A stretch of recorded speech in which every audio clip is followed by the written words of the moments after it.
ओ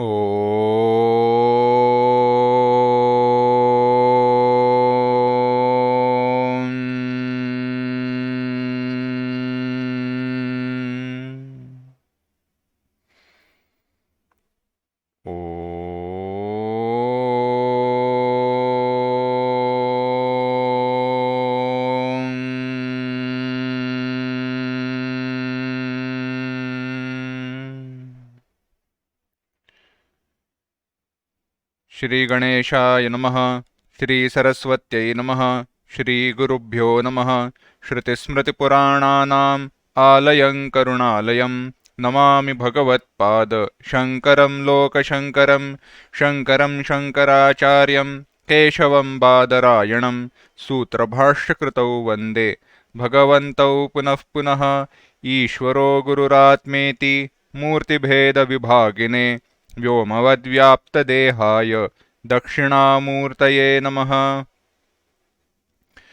योऽन्तः प्रविश्य मम वाचमिमां प्रसुप्तां सञ्जीवयत्यखिलशक्तिधरस्वधाम्ना अन्यांश हस्तचरणश्रवणत्वगादीन् प्राणान् नमो भगवते पुरुषाय तुभ्यम्। वंशीविभूषितकरान्नवनीरदाभात् पीताम्बरादरुणबिम्बफलाधरोष्ठात् पूर्णेन्दुसुन्दरमुखादरविन्दनेत्रात् कृष्णात् परं किमपि तत्त्वमहं न जाने। वसुदेवसुतं देवं कंसचाणूरमर्दनं देवकी परमानन्दं कृष्णं वन्दे जगद्गुरुम्।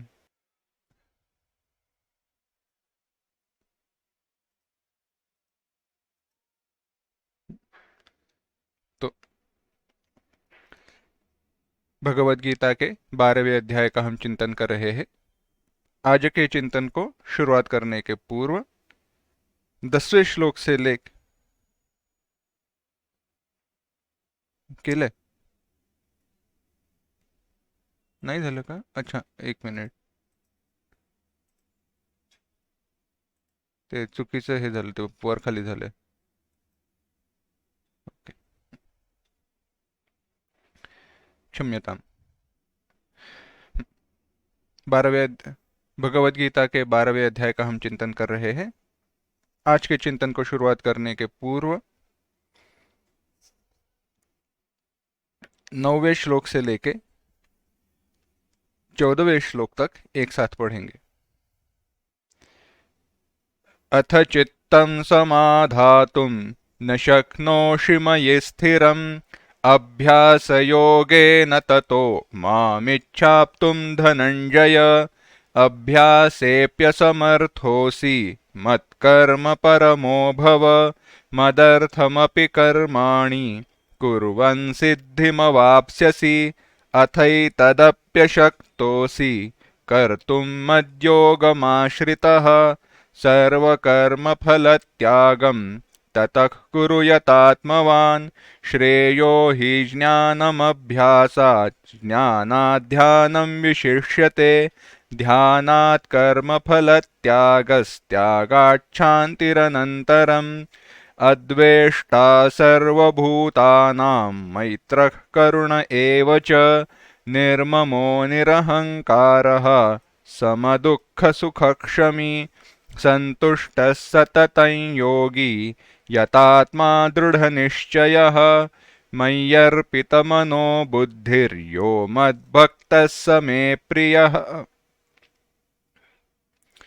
भगवान कहते हैं, कैसा भक्त मुझे प्रिय है।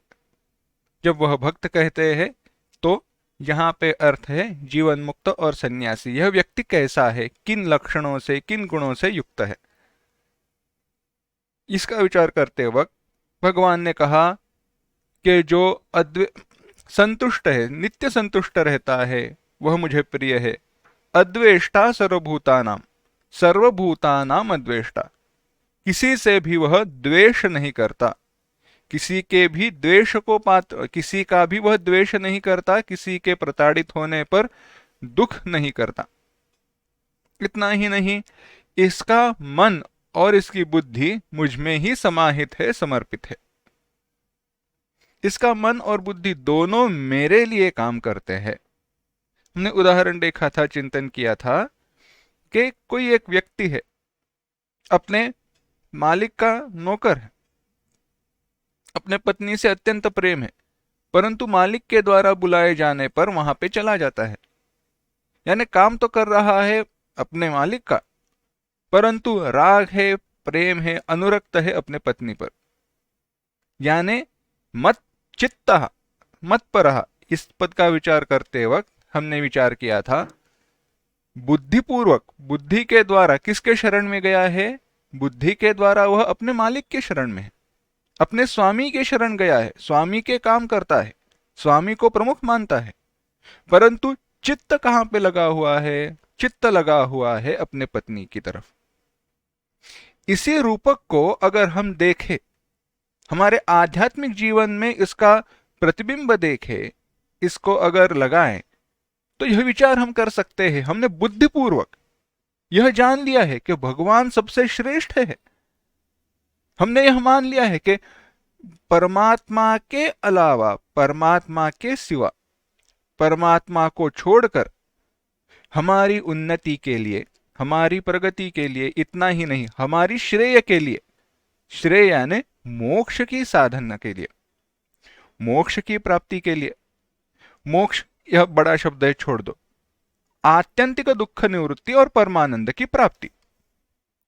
यानी अगर मेरे सारे दुखों की निवृत्ति होनी है और मुझे सारे सुख, ऐसा सुख जो कभी भी नष्ट न हो, ऐसी अवस्था को मुझे प्राप्त करना है, ऐसी स्थिति को मुझे प्राप्त करना है। कैसी स्थिति? ऐसी अवस्था, ऐसी स्थिति, ऐसा पद जहां पे केवल सुख और सुख ही है और दुख का लेश भी न हो। तो मुझे किसकी शरण में जाना चाहिए? किसको वरना चाहिए? किसका ध्यान करना चाहिए? तो परमात्मा का ध्यान करना चाहिए। परमात्मा ही एक साधन है, यह हमने बुद्धिपूर्वक जान लिया है, बुद्धि के द्वारा हम मानते हैं, परंतु हमारा मन विषयों में लगा हुआ है, मन हटता नहीं है। यानी हम कैसे हैं? विषय चित्त है और भगवत पर है। चित्त कहां पे है? विषयों में, और बुद्धि कहां पे लगी हुई है? परमात्मा में। तो कैसे होगा? दो पत्थरों पर पैर तो हम रख नहीं सकते। उपनिषदों में एक वर्णन आया, श्रेयश्च प्रेयश्च मनुष्य में तौ तौ संपरीक्त्य विविनक्ति धीरः श्रेयो ही मंदो प्रेयो ही मंदो योगक्षेमा द्रुणीते। होता ऐसे है, श्रेय और प्रेय। श्रेय यानी आध्यात्मिक सत्य, मोक्ष, परम श्रेय, जो कुछ भी परम प्राप्तव्य है वह, और इस लोक में जो कुछ भी कर्म इत्यादि के द्वारा प्राप्त किया जा सकता है, जैसे इस लोक के सारे सुख, स्वर्गादिक सुख, यह हुए प्रेय। यह दोनों मनुष्य को प्राप्त होते हैं, प्राप्त हो सकते हैं, मनुष्य के द्वारा दोनों प्राप्त किए जा सकते हैं। इन दोनों में तौ संपरीक्त्य विविनक्ति धीरः, कोई एक धीर पुरुष ही, धीरवान, दृढ़ निश्चय, हमने इसी श्लोक का वर्णन करते वक्त, चिंतन करते वक्त देखा, जो दृढ़ निश्चय, जिसका निश्चय दृढ़ है, जिसने अपने सारे इंद्रियों को अपने वश में किया है, वही विवेक करके, उन दोनों में भेद करके, प्राप्तव्य का स्वरूप क्या है, जो कुछ भी, कोई भी साधन हाथ में लेने पर, उसका अवलंब करने पर जो भी मुझे प्राप्त होने वाला है, वह प्रेय है या श्रेय की मार्ग पर मुझे आगे ले जाने वाला है, ऐसा विवेक करके प्रेय का अवलंब करता है। और जो कोई मंद है, अविवेकी है, जिसका निश्चय दृढ़ नहीं है, या तो इंद्रिया जिसके वश में नहीं है, वह विषयों की वश में होकर प्रेय का अवलंब करता है। दोनों पत्थरों पर पैर रखा नहीं जा सकता।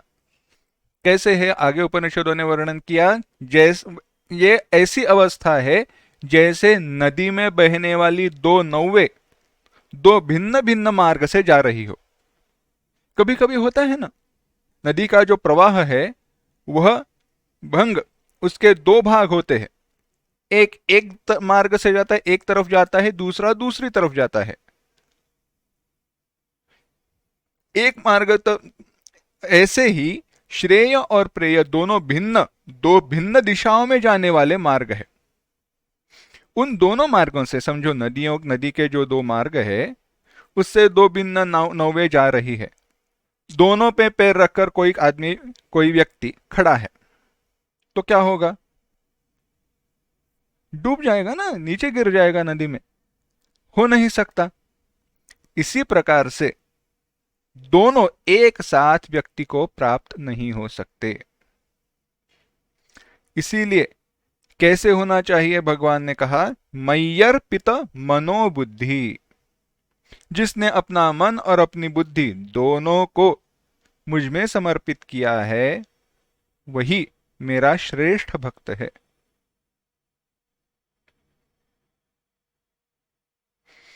आगे भगवान कहते हैं 15वां श्लोक, यस्मान्नो द्विजते लोकः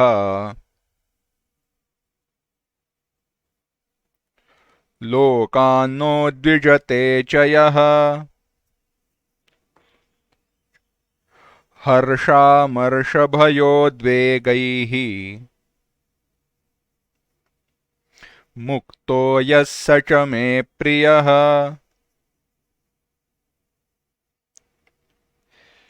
एक साथ, यस्मान्नो द्विजते लोको लोकान्नो द्विजते च यः हर्षामर्षभयोद्वेगैर्मुक्तो यः स च मे प्रियः। भगवान कहते हैं यस्मात्, जिससे, लोकः न उद्विजते, लोकः लोक्यन्ते भुज्यन्ते इति लोकः, जो लोक है, जन है, वह संसार से उद्विग्न नहीं होते। लोकान्नोद्विजते च यः, जो संसार से उद्विग्न नहीं होता। जिससे संसार उद्विग्न नहीं होता, लोक इसका अर्थ एक सामान्य शब्द ले लेते हैं संसार, क्योंकि सारी वस्तुएं उसमें आ गई। जिससे, यस्मात् लोकः न उद्विजते, संसार उद्विग्न नहीं होता, और लोकान्नोद्विजते च यः, लोकात् न उद्विजते, जो यह लोकात् संसार से न उद्विजते उद्विग्न नहीं होता, हर्षामर्ष भयोद्वेगैः मुक्तः, यह जो हर्ष, अमर्ष, भय, उद्वेग, हर्ष आनंद, अमर्ष ईर्ष्या, भय भय और उद्वेग, इन सब से मुक्त है। हर्ष, अमर्ष, भय, उद्वेग, इन सब से यह जो मुक्त है, जो उसके परे गया है, सहा में प्रियः, वह मुझे प्रिय है। भगवान कहते हैं जिस सन्यासी से, जिस भक्त से, जिस व्यक्ति से संसार उद्विग्न नहीं होता, संसार से जो उद्विग्न नहीं होता, जिससे संसार उद्विग्न नहीं होता और जो संसार से उद्विग्न नहीं होता, जो हर्ष, अमर्ष, भय, उद्वेग इनसे मुक्त है, वह मुझे प्रिय है। देखते हैं, यस्मान् नो द्विजते लोकः। अब विचार कीजिए, किस व्यक्ति से संसार उद्विग्न नहीं होता? एक कहावत है, कहावत ही कहते हैं, कहावत कहे या एक सिद्धांत भी कह सकते हैं इसको। संसार के सारे लोगों को, सबको, सारे जनों को कभी भी तृप्त नहीं किया जा सकता। कहने का तात्पर्य यह है, अगर आप सबको तृप्त करना चाहो, सबको समाधान देना चाहो, तो कभी हो नहीं सकता। क्यों नहीं हो सकता? क्योंकि हरेक की इच्छा भिन्न है, हरेक की इच्छा भिन्न है, और सबकी सारी इच्छाओं की पूर्ति एक कार्य के द्वारा, एक ही वस्तु के द्वारा हो नहीं सकती, कभी भी हो नहीं सकती। कोई ना कोई कार्य से, कोई ना कोई वस्तु, परिस्थिति, व्यक्ति, इनसे अतृप्त तृष्णा से युक्त रहेगा ही रहेगा, कितना भी समाधान देने चाहो। उत्तम उदाहरण अगर देखना है तो ट्रैवल वालों का देखिए। ट्रैवल या फिर हम घूमने जाते हैं, चलो होटल का ही देखिए। 5 स्टार होटल, चलो प्रमाण के लिए, दृष्टांत के लिए कोई मात्रा तो नहीं है। 5 स्टार होटल में जाने पर भी विचार कीजिए, अपने अनुभव को देखिए। कहीं हम बाहर घूमने के लिए गए हैं, वहां पे कोई होटल है, कोई जगह है जहां पे हम रह रहे हैं, आश्रमशाला हो, धर्मशाला हो, कोई भी हो, वहां पे जो सुविधा है, उन सारे सुविधाओं से क्या हम पूर्ण समाधानी रहते हैं? या ऐसे लगता है कोई ये सुविधा होनी चाहिए थी, या ऐसे होता तो और अच्छा होता?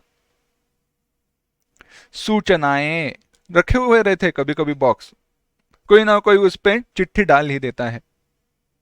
यानी हुआ क्या है, जो सुविधाएं देना संभव है, उतनी सुविधाएं देने के बाद भी कोई एक व्यक्ति ऐसे होता है जो उन सुविधाओं से समाधानी संतुष्ट नहीं होता।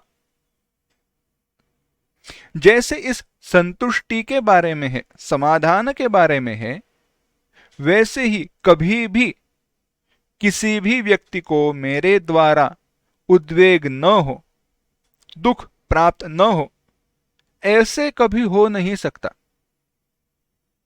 विचार कीजिए, क्या ऐसे संभव है कि मैं ऐसा कोई कार्य करूं जिसके कारण किसी को भी दुख न हो, बिल्कुल भी दुख न हो?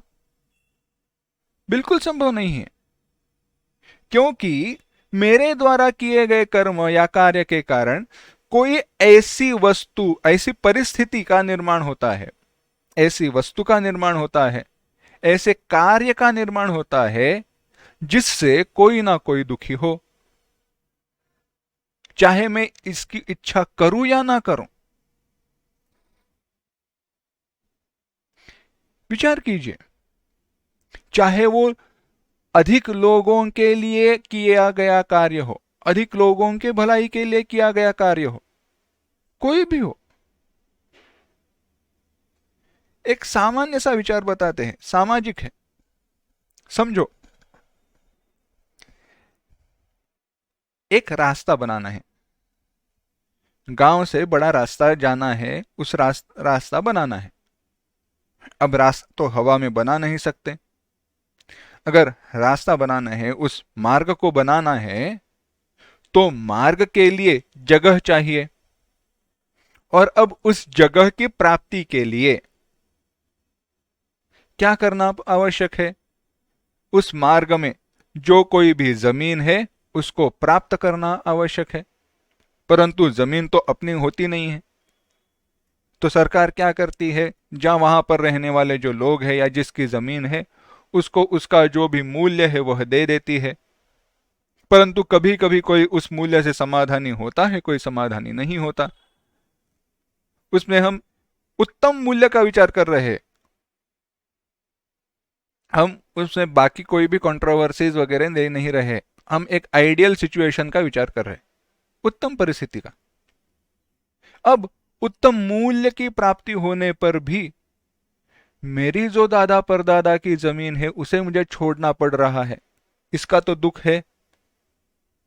क्या सरकार को दूसरे जगह से जाना संभव नहीं था? क्या यहीं से रास्ता लेकर जाना था? क्या ऐसे ही रास्ता जाना था?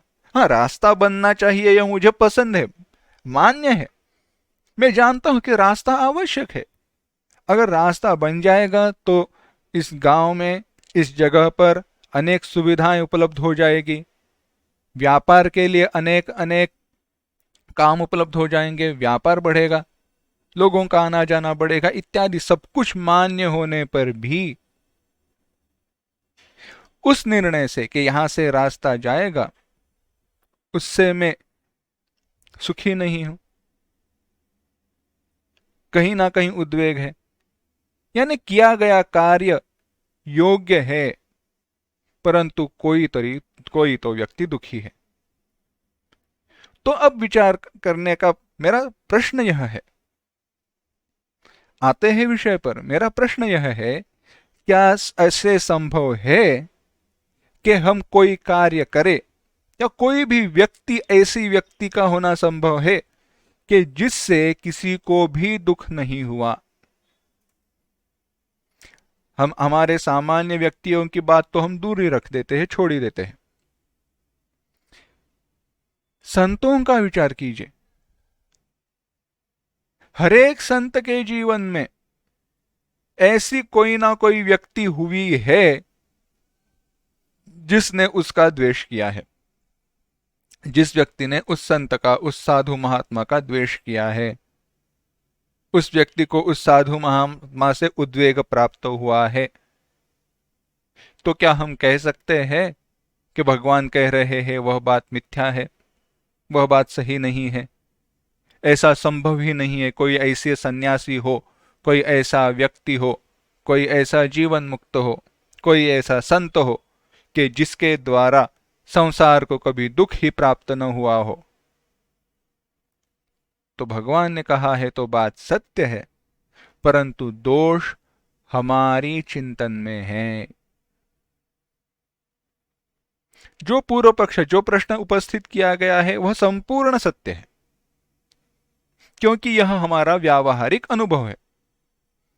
ऐसे कभी भी संभव नहीं है कि मैं कुछ कार्य करूं और उसके कारण किसी को दुख हो ही ना, बिल्कुल भी दुख न हो, थोड़ा भी दुख न हो, थोड़ा भी उद्वेग मन में निर्माण न हो।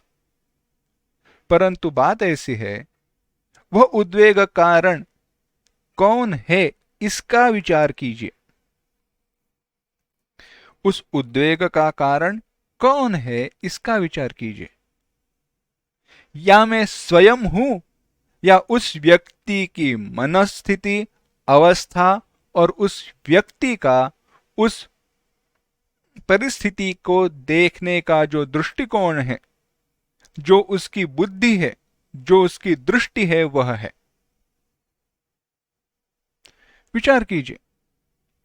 मेरे द्वारा योग्य, धर्मानुरूप, अत्यंत सुनिश्चित, अत्यंत बहुत ही अच्छा कार्य करे किए जाने पर भी अगर किसी व्यक्ति के मन में उद्वेग है, उस व्यक्ति को दुख प्राप्त हो, किसी को भी दुख प्राप्त हो, ऐसी मेरी इच्छा बिल्कुल नहीं है। मेरे अंतःकरण में जो हेतु है वह शुद्ध है, वह सत्य है। ऐसे होने पर भी अगर किसी व्यक्ति को दुख की प्राप्ति होती है, तो उस दुख की प्राप्ति के लिए निमित्त मैं नहीं हूं, तो कौन है? उस व्यक्ति के दुख की प्राप्ति के लिए निमित्त वह व्यक्ति स्वयं है। और यही बात सत्य है। इसी दृष्टि से कहा, यस्मान्नो द्विजते लोकः, जिससे लोग, संसार दुखी नहीं होते। तो अब विचार कीजिए, यह कब संभव है? एक बात तो हमने निश्चित कर ली है,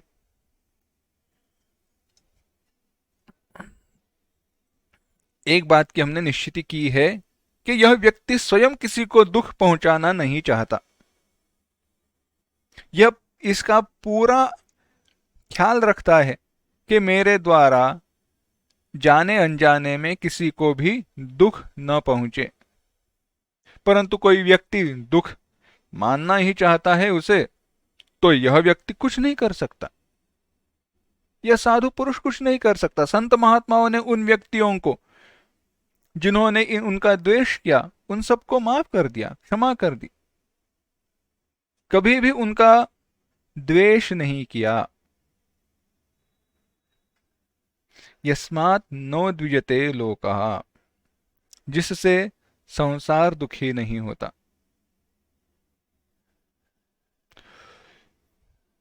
उदाहरण देखते हैं, चलो। एक केवल दृष्टिकोण कैसा हो उसके लिए उदाहरण। शेर, हाँ? एक गांव है, जंगल के किनारे है, वन के किनारे है, यानी गांव की सीमा और वन एक ही है। आजू बाजू में गांव के खेती है, खेती को छोड़कर आगे बढ़े तो जंगल ही शुरू होता है। कहाँ पे जंगल शुरू होता है, कहाँ पे खेती है, पता नहीं चलता। आम वगैरह के पेड़ है, फलों के पेड़ है, वहां पे उन किसकी भी खेती सी समझो होती है। तो प्रश्न यह है, वहां पे एक शेर आया, गांव की भेड़ बकरियां गौए उनको पकड़ कर ले जाने लगा। तो शेर से दुख प्राप्त हुआ कि नहीं? हाँ, हुआ। तो शेर कैसे है? शेर मांस भक्षी है तो बुरा है। तो घास खाने वाला हिरण वह भी आता है और खेत में खाना खाने लगता है, खेतों में आता है, खेतों को नष्ट करता है, खेती को नष्ट करता है, तो वह भी बुरा है। और यह हमारे अनुभव है। अगर आप देखो तो दक्षिण में या कहीं उत्तर में, कहीं अनेक जगहों पर यही हमारी परिस्थिति है। महाराष्ट्र में भी कई गांव ऐसे हैं जहां पे दुविधा ऐसी है कि वन की कमी होने पर शेर भी आते हैं गांव में, उनके साथ हिरण और बाकी भी आते हैं गांव में। तो विचार कीजिए, किससे दुख नहीं हो, ऐसी तो वस्तु है ही नहीं जगह संसार में।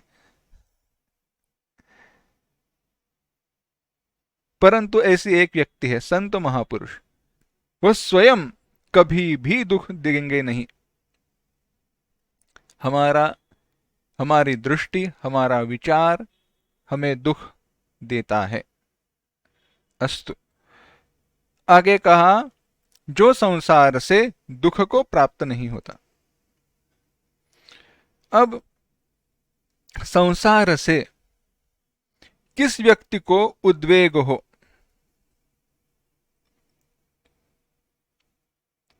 उसी व्यक्ति को उद्वेग हो सकता है जिसके मन में कोई इच्छा है ना? कोई अपेक्षा है तो उद्वेग है।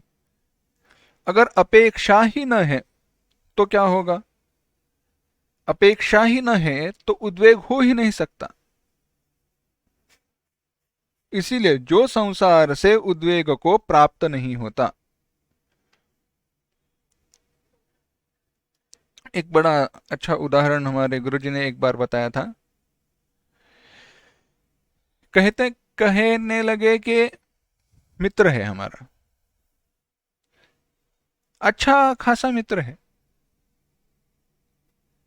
हम दोनों कहीं गांव में गए, समझो यात्रा में गए थे, जत्रा में। वहां पे हम दोनों ने लॉटरी के टिकट खरीदे। क्या करके? हम दोनों ने लॉटरी के टिकट खरीदे, दोनों की लॉटरी लग गई। मेरी लगी 1,000 की, उसकी लगी 10,000 की। अब सुख है या दुख है? लॉटरी का टिकट कितने का है? 10 रुपए का। लॉटरी कितने की लगी? 1,000 की, उसकी लगी 10,000 की। अब क्या करें? मित्र से दुख माने या लॉटरी लगी इसलिए सुख माने? हमारी अपेक्षा है इसीलिए, और मेरी अपेक्षा होते हुए किसी भिन्न व्यक्ति की उसी अपेक्षा की पूर्ति हो, उसी इच्छा की पूर्ति किसी भिन्न व्यक्ति के बारे में हो तो और ज्यादा दुख है, उद्वेग है। लोकान्नो द्विजते चया, जो संसार से उद्विग्न नहीं होता। क्यों? क्योंकि कोई इच्छा ही नहीं है, कामना ही नहीं है। और इच्छा क्यों नहीं है? दृढ़ निश्चय और यतात्मा, अपने इंद्रियों को उसने अपने वश में किया है और निश्चित दृढ़ निश्चय पर है, कोई इच्छा नहीं।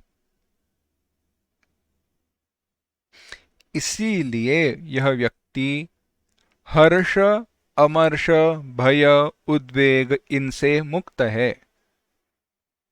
हर्ष आनंद, अमर्ष अमर्ष ईर्ष्या, भय भीति और उद्वेग।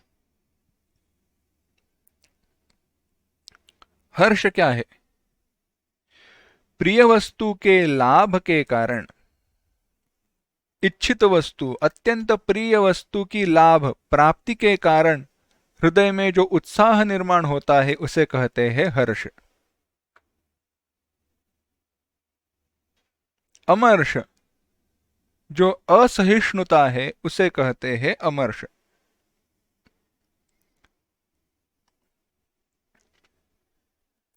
ईर्ष्या, किसी दूसरे का भला देखकर उससे क्रोध करना, झगड़ा करना, यह हुआ अमर्ष। भय, भीति, भीति किसके कारण है? कोई अन्यता के कारण, कोई व्यक्ति अपने आप से भिन्न होने के कारण ही भीति है। त्रास का नाम भय है। थोड़ा विचार कीजिए, भय, भीति का स्वरूप क्या है?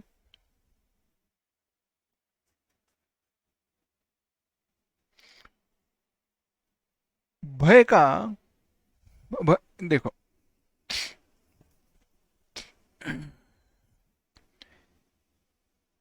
थोड़ा विचार करते ही है, थोड़ी अन्वेषणा करते ही है।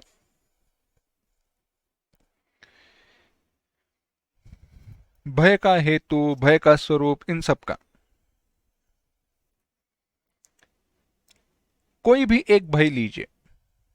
एक सामान्य भय लेते हैं, मृत्यु का भय, अपने परिवार वालों का, अपने निजी व्यक्तियों का, या अपने स्वयं के भय, मृत्यु का भय। क्या स्वरूप है भय का? क्या है? हर्ष तो हम समझ सकते हैं, दुख पता है, परंतु भय कैसे उसका अनुभव प्रकट कर सकते हैं? भय केवल अज्ञात वस्तु का चिंतन है। कोई भी जो वस्तु अज्ञात है उसके कारण ही भय की प्राप्ति होती है। अज्ञात अज्ञातत्व के कारण ही भय है। विचार कीजिए, कोई कमरा है, कमरे में पूरा अंधेरा है। कमरे में क्या है? पूरा अंधेरा है, कोई नहीं है कमरे में, और वह कमरा है दूसरे मंजिले पर। कमरे में कोई नहीं है, पहले मंजिले पर भी कोई नहीं है, दूसरे मंजिले पर, दूसरे माले पे जाना है। उस कमरे में जाकर कोई वस्तु को लाना है। हम अंधेरे में ही चले जाएंगे, या टॉर्च लेकर जाएंगे, या किसी को साथ लेकर जाएंगे? जाते वक्त सारे दिए जलाते हुए जाएंगे, आते वक्त सारे दिए बंद करते हुए आएंगे, और जितने तेजी से गए हैं उतने तेजी से ज्यादा नीचे आएंगे, है ना? भय किसका है? पता नहीं, इसीलिए भय है। अज्ञातत्व के कारण उस वस्तु से, उस व्यक्ति से, परिस्थिति से, जो भी हो, उससे दुख की प्राप्ति होगी और मेरा अस्तित्व नष्ट हो जाएगा, बाधित हो जाएगा। यह भाव ही भय का कारण है, भय की भावना का हेतु है। विचार कीजिए, हमारे एक मित्र है, उन्होंने कहा, वो एक कैंप के लिए गए थे, यही विचार हुआ था, अभय, हाउ टू बी फियरलेस, के भय से मुक्त कैसे हो जाए। आध्यात्मिक ही था, यह विषय हुआ था, तो एक एक्टिविटी ली थी उनकी।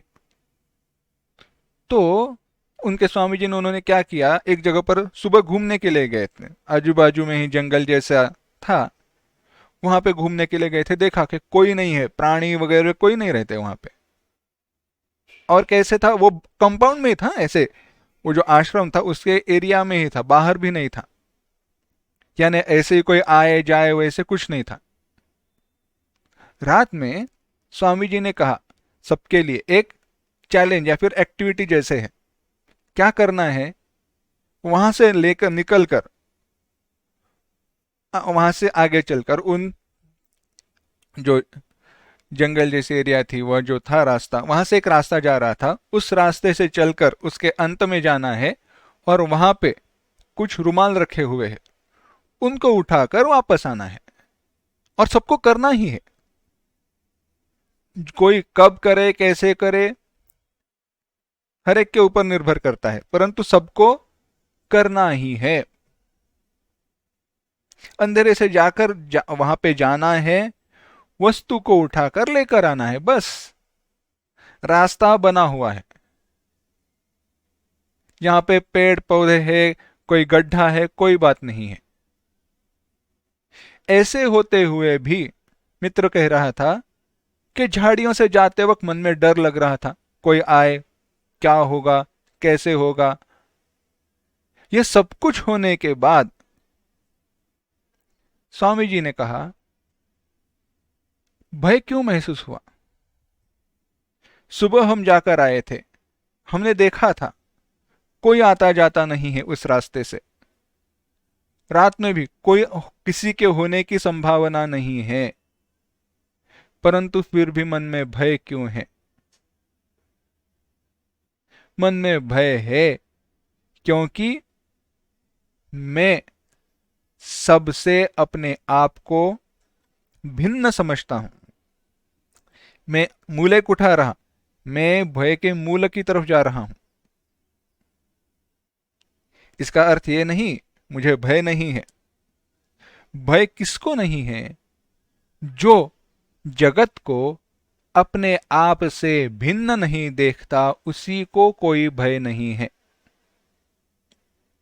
जब भी जगत को हम अपने आप से भिन्न देखते हैं, तो जगत की वस्तुओं के प्रति अज्ञान निर्माण हो जाता है। जगत की वस्तुओं के प्रति मन में अज्ञान निर्माण होता है। जैसे अगर उस रास्ते से जाते वक्त मैं इन पेड़ पौधों से, इस जगत से भिन्न नहीं हूं, इस निश्चय पर हम दृढ़ है, तो किसी के द्वारा मुझे दुख पहुंचाया ही नहीं जा सकता, इस ज्ञान पर अगर हम सुनिश्चित स्थिर है तो भय नहीं होता था। परंतु जैसे ही उस अवस्था को, परिस्थिति को, अंधेरे को मैंने अपने आप से भिन्न देखा, तो विचार करने लगा, अरे कोई तो होगा, कोई तो होगा, आदमी नहीं, पुरुष नहीं, भूत हो सकता है, दिन में दिखाई नहीं देते हैं, रात को सामने आते हैं, चुड़ैल वगैरह हो। मन, हमारे मराठी में कहावत है, भित्या पाठी ब्रह्म राक्षस। जिसके मन में डर पैदा हुआ, उसके मन में डर के भूत पैदा होते हैं। अपने मन से ही वह सारे भय निर्माण करता है। वह क्यों हुआ, भेद दृष्टि। यह व्यक्ति भय से मुक्त है, यानी इसकी भेद दृष्टि क्षीण हुई है, या समझो नष्ट ही हो चुकी है। इसीलिए यह व्यक्ति भय से रहित है और उद्वेग से, उद्विग्नता का ही नाम उद्वेग है। ऐसा जो भक्त है वह मुझे प्रिय है। एक प्रश्न, भगवान क्यों कह रहे हैं ऐसा भक्त मुझे प्रिय है, ऐसा व्यक्ति, ऐसा सन्यासी मुझे प्रिय है? क्या बाकी लोग भगवान को प्रिय नहीं है? भगवान को सारे प्रिय है, परंतु इनकी विशेषता है तो उनका कौतुक सराहना तो करनी पड़ेगी ना। तो कैसे करें? भगवान कहते हैं इन गुणों से यह व्यक्ति युक्त है, इसीलिए यह मुझे प्रिय है। तात्पर्य यह है, अगर हम चाहते हैं कि भगवान कहे कि मैं उसका प्रिय हूं, तो जिन गुणों की अपेक्षा, जिन गुणों का वर्णन भगवान उसकी प्रिय व्यक्ति में है ऐसा करते हैं, वह सारे गुण मुझ में भी होने चाहिए। यह सारे गुण हमारे अंदर भी होने चाहिए। यह हमारी साधना है। भगवान आगे कहते हैं 16वां श्लोक, अनपेक्ष शुचिर्दक्षः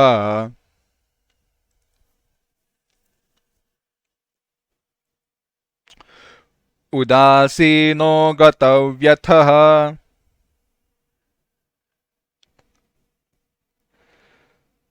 सर्वारंभ परित्यागी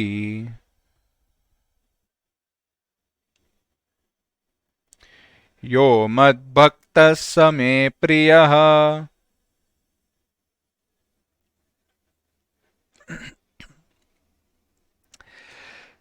एक साथ, अनपेक्षशुचिर्दक्ष उदासीनो गतव्यथः सर्वारंभ परित्यागी यो मद्भक्तः स मे प्रियः। भगवान कहते हैं यह जो अनपेक्ष, अपेक्षा रहित है, शुचि ही, शुद्ध है, दक्ष, दक्ष समर्थ, चिंतन इसका और करेंगे। उदासीन, उदासीन, दक्ष इसका चतुर, ऐसे भी करो, चतुर, दक्ष चतुर, उदासीन, उदासीन, गतव्यथ, निर्भय, गतभयः, सर्वारंभ परित्यागी, सर्व आरंभ, समस्त जो आरंभ है उनका जिसने परित्याग किया है। क्या है वह? कर्माणि, जिसने सारे कर्मों का त्याग कर दिया है वह, ऐसा जो मद भक्त मेरा भक्त है वह मुझे प्रिय है। भगवान कहते हैं वह मेरा भक्त जो अपेक्षा रहित है, शुचि शुद्ध है, दक्ष दक्ष चतुर है, उदासीन है, व्यथा रहित भय रहित है, सारे कर्मों का जिसने त्याग किया है वह मुझे अत्यंत प्रिय है। अनपेक्ष, अपेक्षा, अपेक्षा इच्छा, कुछ भी तो प्राप्त हो, अपेक्षा से रहित। अभी अपेक्षा कौन सी है? क्या क्या अपेक्षा है? देहेंद्रिय विषय संबंधादिषु अपेक्षा विषयेषु। भगवान भाष्यकार कहते हैं जो देह, शरीर, इंद्रिय, अपनी इंद्रियां, विषय, विषय, इनके संबंध में, उनके संबंध आदि से स्पृहा के विषयों में अपेक्षा रहित है। देह, इंद्रिय, विषय, इन सब से कोई ना कोई इनसे इच्छा अपनी निर्माण होती ही है, विषयों की इच्छा रहती ही है। इसीलिए जो अपेक्षा रहित है ऐसा व्यक्ति, स्पृहा माने इच्छा, क्या क्या इच्छाएं होती हैं विचार कीजिए। देह से, देह, देह से, इंद्रिय, इंद्रियां, विषय, इन सब से देहेन्द्रियादि विषय संबंधादिषु अपेक्षा विषयेषु, जो शरीर के द्वारा इच्छा, इस शरीर के सुदृढ़ता के लिए कोई ना कोई इच्छा है, इंद्रियों के लिए इच्छा है, विषयों की इच्छा है, ऐसी सारी इच्छा अपेक्षाओं से जो रहित है वह है अनपेक्षा। कहा शुचि ही, शुचि आभ्यंतर शौच और बाह्य शौच दो है। आभ्यंतर और बाह्य, बाह्य बाहरी, आभ्यंतर भीतर, दोनों प्रकार के बाहर भीतर की शुद्धि से संपन्न है, शरीर की शुद्धि और मन की शुद्धि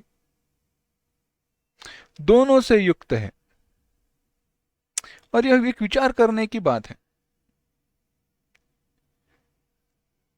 एक सामान्य विचार बताते हैं, कहते हैं ना, पूजा करते वक्त, प्रार्थना के वक्त स्नान कीजिए, शरीर शुद्ध हो। तो प्रश्न उपस्थित किया जाता है कि अगर भगवान स्वयं नित्य शुद्ध है, परमात्मा नित्य शुद्ध है, तो शरीर की शुद्धि की क्या अपेक्षा? पूजा के लिए स्नान करके ही क्यों बैठे, शुद्ध होकर क्यों बैठे? यह सारी अपेक्षा भगवान के लिए है ही नहीं, यह सारी अपेक्षा हमारे अपने आप के लिए है। क्योंकि शरीर की शुद्धि हो, जगह शुद्ध हो, तो मन, हमारी भावना, हमारे चित्त, वह भी शुद्ध होता है। अगर मॉडर्न लैंग्वेज में कहना है तो क्रिएटिंग एन एटमॉस्फियर,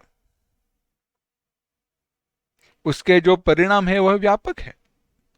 भेद करके देखिए, ऐसे ही बैठो और स्नान करके बैठो,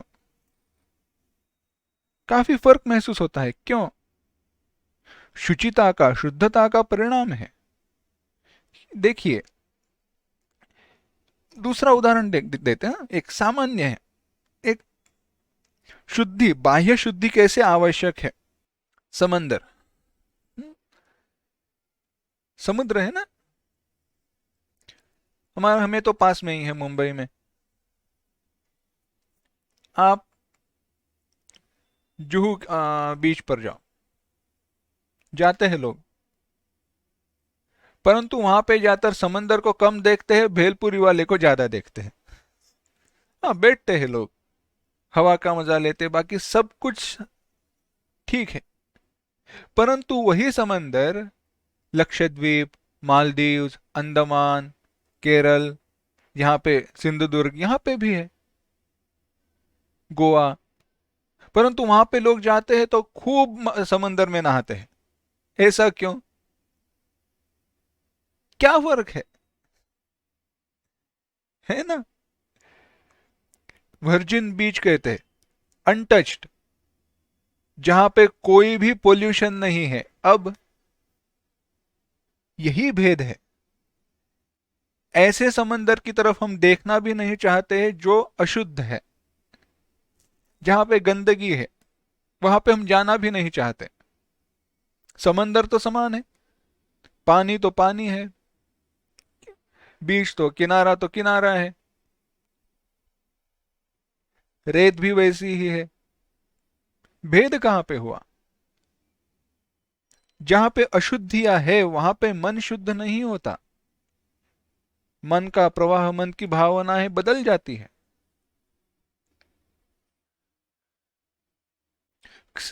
कोई रेयरली, कोई व्यक्ति ऐसा नहीं है, मैं तो मानता ही नहीं हूं, शायद ही कोई ऐसा व्यक्ति होगा समंदर को देखकर जिसका मन विशाल न हुआ हो।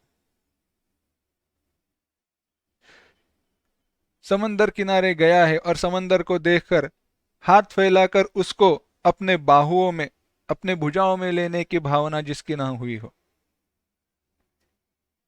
उन लहरों के साथ अंदर जाकर उसको मिलने का विचार न हुआ हो, परंतु यह विचार जितनी तीव्रता से ऐसे किनारे प्रकट होता है जहां पे पोल्यूशन, समंदर का म्हणजे वाटर पोल्यूशन न हो, समंदर गंदा हुआ न हो, वहां पे जितनी तीव्रता से होता है, वहां पे शायद ही मुंबई के जो किनारे हैं वहां पे देखकर हमें होगा। भेद कहां पे हुआ, भाव कहां पे हुआ? बाहरी शुद्धि का विचार है ना, शरीर शुद्धि वैसी ही है। मन आसानी से, क्योंकि क्या है, मन में कहीं ना कहीं हमारा भाव रहता है, अरे चिपचिपा हुआ है, पसीना आया है, ऐसे है वैसे है, सामान्य सी बात है। इसीलिए बाह्य शुद्धि तो आवश्यक है ही, और शुद्धि तो होनी ही चाहिए। कितना शुद्ध, कितनी स्वच्छता रखनी चाहिए, यह तो हमने इस कोरोना के दिनों में देखा ही है। महामारी के दिनों में जितनी हमें बाह्य शुद्धि सिखाई, उतनी कहीं हमने शायद ही सीखी हो। अस्तु, साथ ही साथ मन की शुद्धि भी आवश्यक है। मन की शुद्धि होना क्या? सात्विक विषयों का चिंतन करना, सत्व भाव में रहना मन की शुद्धि है। सत्व मन का ही एक नाम है, क्योंकि मन सत्व गुण से बना है। सत्व गुण प्रधान, सारे पंच महाभूतों के सत्व गुण प्रधानता से ही मन बना है। तो मन को शुद्ध रखना है तो क्या है, मन को सत्व गुण में सत्व प्रधान बना के रखना है। अपने अंतःकरण को, मन को सत्व प्रधान बनाए रखना ही मन की शुद्धि है। ऐसा जो अंतर्बाह्य, बाहर से और भीतर से शुद्ध है, वह है शुचि ही। आगे कहा दक्षः, दक्षः चतुरः। दक्ष सामान्यता से इसका अर्थ लगाया जाता है अलर्ट, जो तत्पर है, परंतु तत्पर से भी, अलर्ट इस अर्थ से भी चतुर, यह ज्यादा योग्य अर्थ है। भगवान भाष्यकार कहते हैं प्रत्युत्पन्नेषु कार्येषु सद्यः यथावत् प्रतिपत्तुम समर्थः। बड़ी सुंदर व्याख्या है। अलर्ट, हाँ तेज है, नहीं इतना ही नहीं, प्रत्युत्पन्नेषु कार्येषु, प्रत्युत्पन्नेषु कार्येषु बहुवचन है।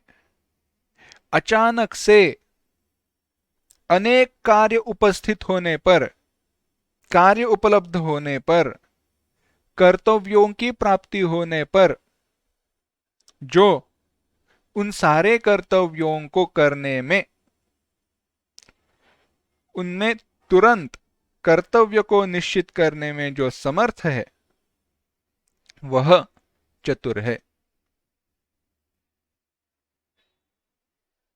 The one who can handle multitasking very well. दक्ष। और कैसे समर्थ है, सिंगल हैंडेडली, अपने आप से वह आसानी से सब कुछ कर दे। समर्थ होना, ऐसे नहीं है अरे बाप रे, अच्छा ये करना है तो थोड़ा रुकना पड़ेगा, यह तो मुझे ऐसे वैसे ना, तुरंत। तो प्रत्युत्पन्न कार्य क्या है? प्रत्युत्पन्न कार्य कोई भी दुविधा हो, कोई भी, देखो सारे कार्यों में एक ऐसा व्यक्ति, एक तो राजा हो सकता है या ईश्वर हो सकता है, क्योंकि राजा के पास संपत्ति, दंड और बुद्धि, सारा सामर्थ्य है उसके पास, इसलिए कोश सामर्थ्य है, मनुष्य सामर्थ्य है, शक्ति सामर्थ्य है, सब है। या फिर ईश्वर, कोई एक व्यक्ति कैसे हो सकता है चतुरः, दक्षः? वही तभी हो सकता है जब उसकी मनोवस्था भिन्न है, मनोवस्था वैसी है। कैसे समझे? उत्तर है अगले पद में, सर्वारंभ परित्यागी। सर्वारंभ परित्यागी भगवान ने कहा, या अगले सारे ही गुण देखते हैं। उदासीन, माफ करना, जो उदासीन है। उत आसीनः उदासीनः, न कस्यचित् मित्रादेः पक्षम भजते सः उदासीनः। किसी का भी पक्ष नहीं लेता, किसी की भी साइड, किसी का भी सहारा नहीं लेता, किसी का को भी नहीं भजता, वह है उदासीन। बीइंग इनडिफरेंट, इन सबको मैं अब जोड़ने वाला हूं बाद में हमारे मूल प्रश्न से। दक्ष कैसे हो, चतुर यथावत कार्येषु। अब बताइए, उत आसीनः है तो किसी का अगर पक्ष नहीं भजता, तो किसी का अगर पक्ष भजा जाए, किसी का सहाय लिया जाए, किसी पक्षपात किया जाए, किसी का पक्ष लिया जाए, तो कर्तव्य आए, उसके अनुसार वह कर्तव्य चले गए। भय रहित है, भय हो तो भय दूर करने के लिए कार्य उत्पन्न हो जाएंगे, वह चले गए। सर्वारंभ परित्यागी, जिसने सारे कर्मों का परित्याग कर दिया है, केवल ऐसे व्यक्ति को ही दक्ष कहा जा सकता है। हम सारे दक्ष है, परंतु किसी मात्रा में, किसी मर्यादा में दक्ष है। संपूर्णता से हम दक्ष चतुर कार्य करने में समर्थ हो नहीं सकते।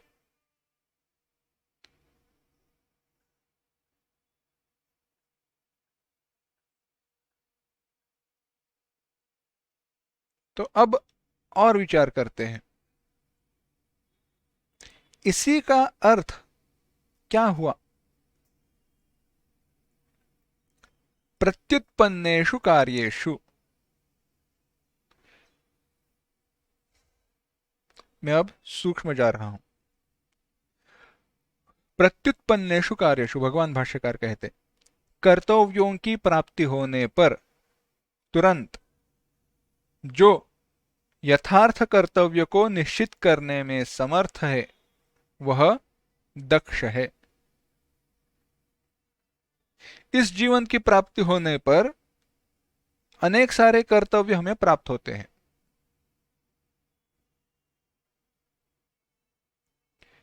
अगर कुछ शब्दों में उनका अगर निर्देश करना है तो है पितृ ऋण, ऋषि ऋण, लोक ऋण।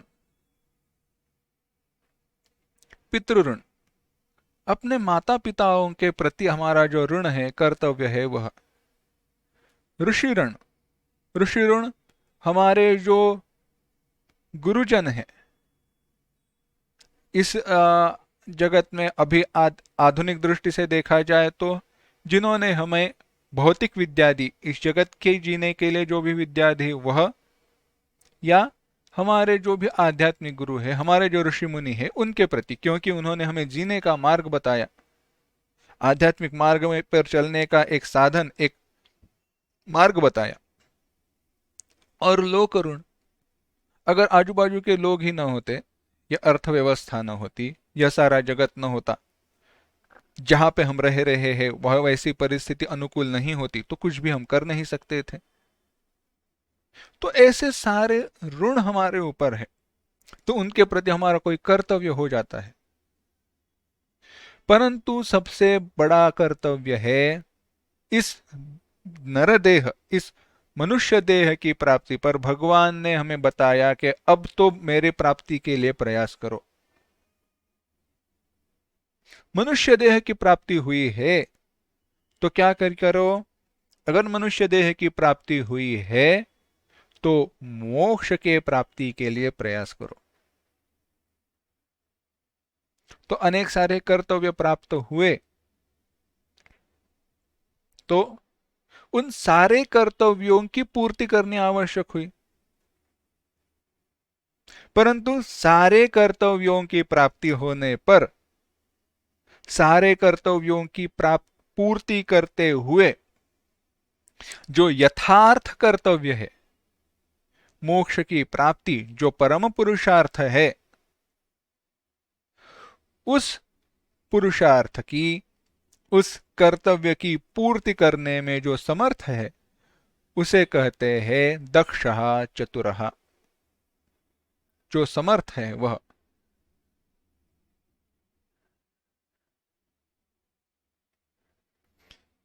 एक बड़ा सुंदर श्लोक है। कुलम पवित्रम जननी कृतार्था वसुंधरा पुण्यवती च तेन अपार सच्चित सुख सागरेस्मिन् यस्य परे ब्रह्मणि लीन चित्तम। कुलम पवित्रम, कुल पवित्र हो किया, कुल पवित्रम हुआ। जननी कृतार्था, उसकी माता कृतार्थ हुई, धन्य हुई। वसुंधरा पुण्यवती च तेन, यह संपूर्ण वसुंधरा, यह संपूर्ण पृथ्वी पुण्यवान हुई। देखिए कितनी बड़ी बात कही। इस वसुंधरा, इस पृथ्वी को पुण्य प्राप्त हुआ, इस पृथ्वी के पास पुण्य का संचय हुआ। किसके कारण?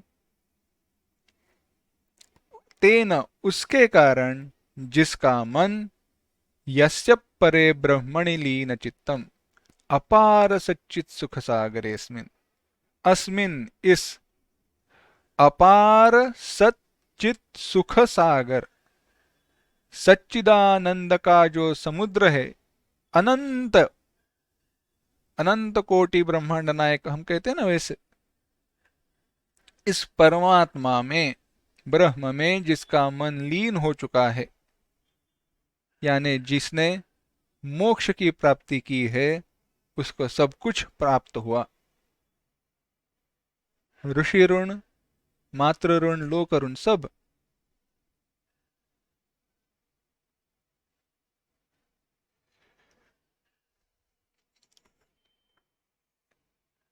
नारद भक्ति सूत्र में इसी अर्थ में वचन आए हैं।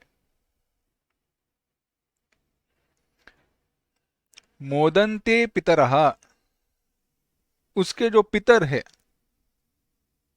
जो सारे उनके उसके पूर्वज है, मोदन्ते, उनको आनंद होता है। नृत्यंती देवता, देवताएं नृत्य करते हैं। सनाथा चेयम भूर्भवती, यह भूमि भी सनाथ होती है। किनके कारण? ऐसे भक्त जिनका मन नित्य ब्रह्म में, नित्य परमात्मा में, ईश्वर में लीन होता है। कितनी बड़ी बात कही। परंतु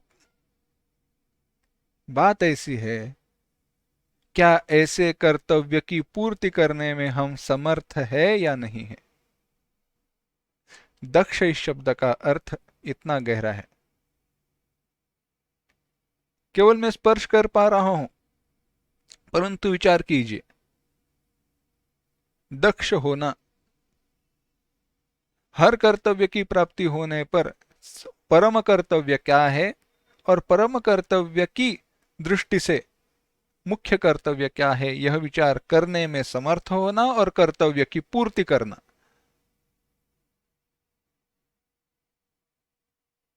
वह है दक्ष। इसलिए विचार कीजिए, प्रहलाद दक्ष है, ध्रुव दक्ष है। क्यों? अब सबकी भलाई की, सारे कृतार्थ हो गए।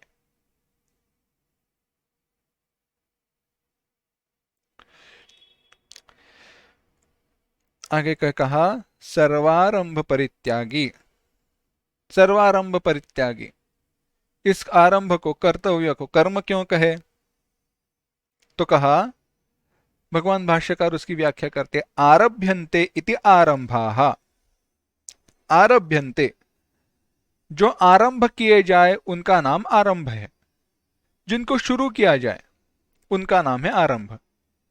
और शुरू क्या किया जाता है यहां पे, और इस लोक को छोड़कर यानी स्वर्ग आदि के लोकों में सुख की प्राप्ति के लिए किए जाने वाले जो भी है, जिन या उसकी प्राप्ति के लिए जिसकी भी शुरुआत की जाती है वह है आरंभ कर्म।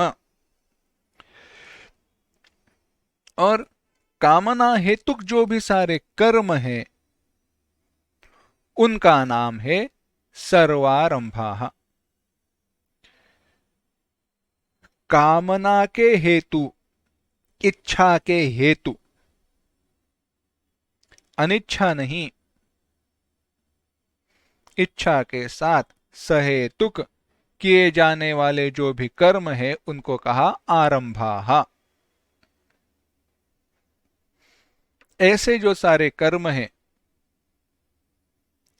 कर्मयोगी इच्छा को त्याग करके कर्म करता है, यह कैसा है, यह क्या हुआ आरंभ के साथ। तो आरंभ के साथ जो कर्म, जो भी किए जाते हैं कर्म, उसका जिसने त्याग कर दिया है वह,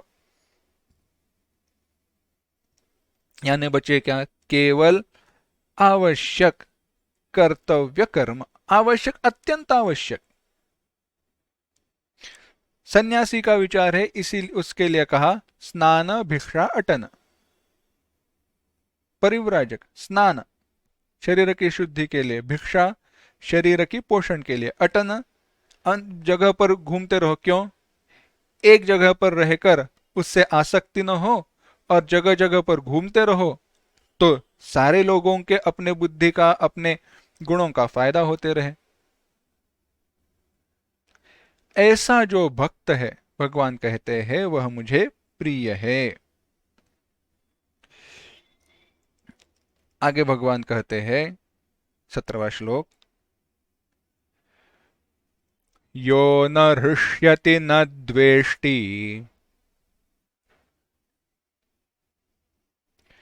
न शोचति न कांक्षति शुभाशुभ परित्यागी भक्तिमान्यः स मे प्रियः।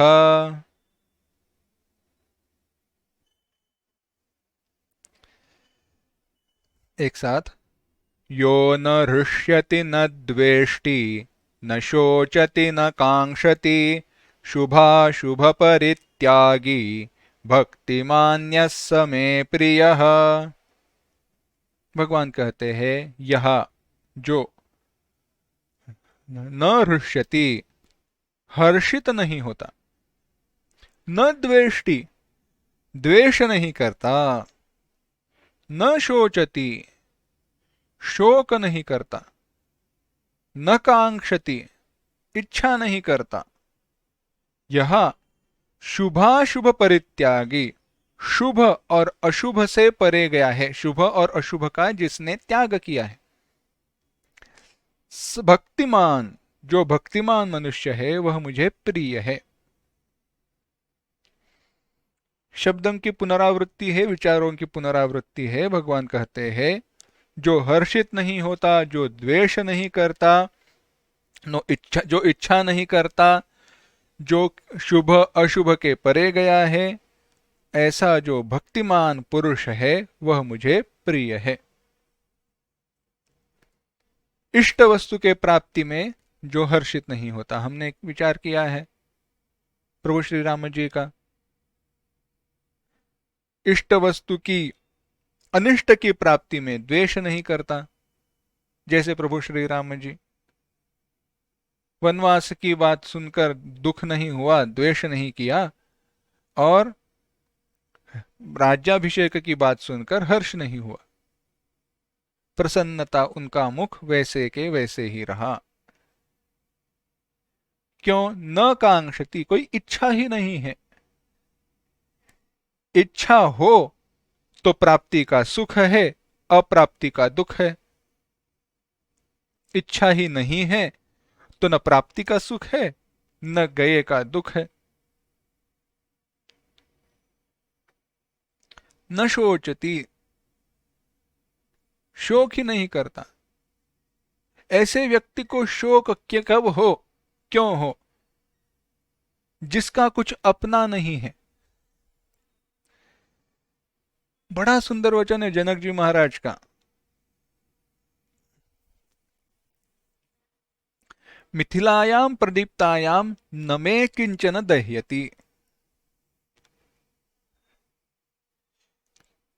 वचन की ताकत, वचन का हेतु देखिए, वचन की शक्ति देखिए। क्या कहते हैं?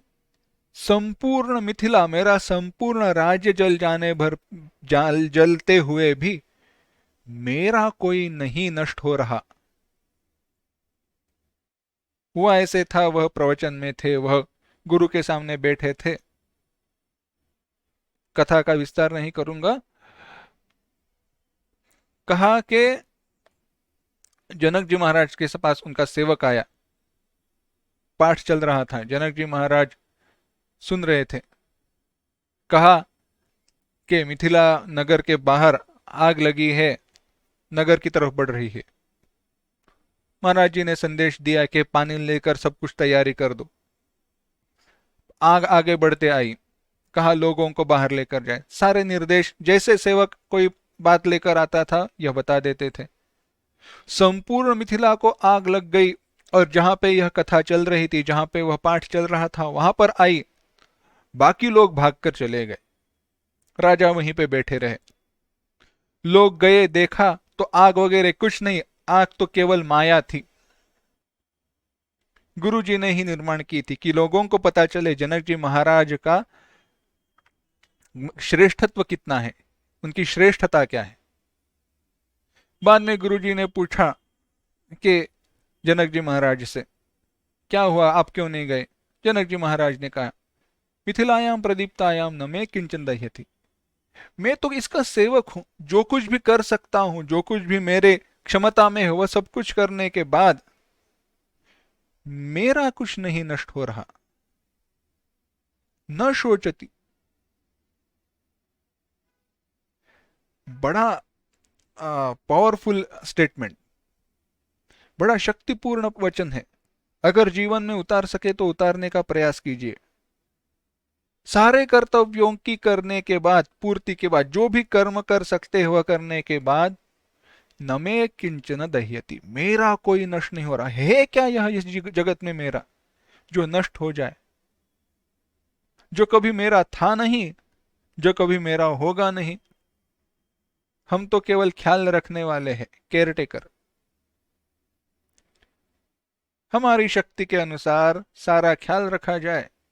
यह शरीर भी वैसा है, भगवान का दिया है, भगवान को समर्पित हुआ, मेरा कुछ नहीं।